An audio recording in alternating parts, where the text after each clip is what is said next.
Hello and welcome to another Read Aloud video for online school. Today's book is Pigsty by Teague. Now, before we read this, you might not have heard the word pigsty before. A pigsty is the place in the farm where the pigs live. So, it's a pretty messy place.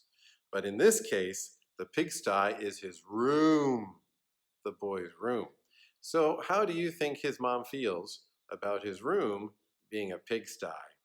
How would your mom feel if your room looked like a pigsty? Does it look like a pigsty?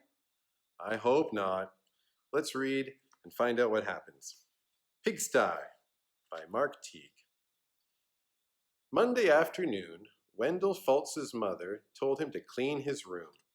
"It's turning into a pigsty," she said. Wendell went upstairs.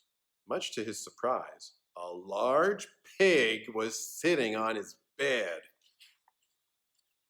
"Pardon me," said Wendell. He shoved some toys into his closet. But the pig didn't seem to mind the mess, and Wendell found that he didn't mind the pig either. He decided to take a break. When Wendell's mother came to look at his room, the pig was hiding, but the mess was still there. She threw up her hands. "Okay, Wendell," she said. "If you want to live in a pigsty, that's up to you." Wendell could hardly believe his luck. Now I can live however I want. He didn't even worry when he came home on Tuesday and found a second pig in his room.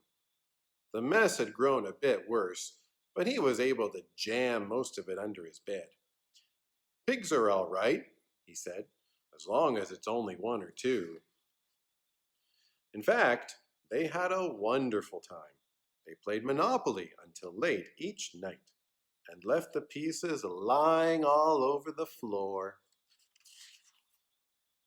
They had paper airplane wars and pillow fights. The bed became a trampoline. Then two more pigs showed up. The mess just grew and grew.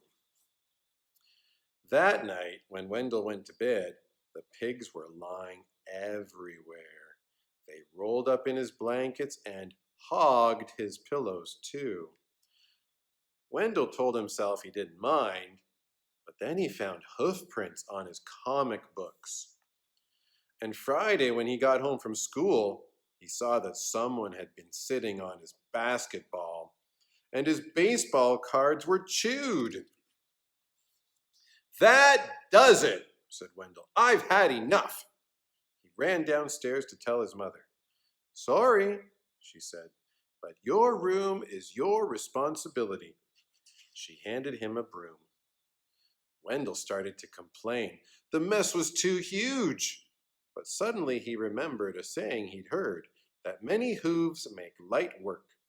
He marched upstairs and organized a cleaning crew. They swept and scoured, polished and scrubbed. Later that afternoon, Wendell inspected his room and pronounced it clean. In fact, it was a bit too clean from a pig's point of view. So while Wendell inspected, the pigs prepared to go home. One of them made a phone call and a farm truck came to pick them up. They hugged and grunted and oinked goodbye. From that day on, Wendell kept his room clean. Except for those nights when his friends came by to play Monopoly. And that's the end of the story. Was he happy living in a pigsty after all? It's really not a good idea. I've actually worked on in a pigsty before, and it is not fun. It stinks and it's messy, and those pigs get everywhere. All right, keep reading.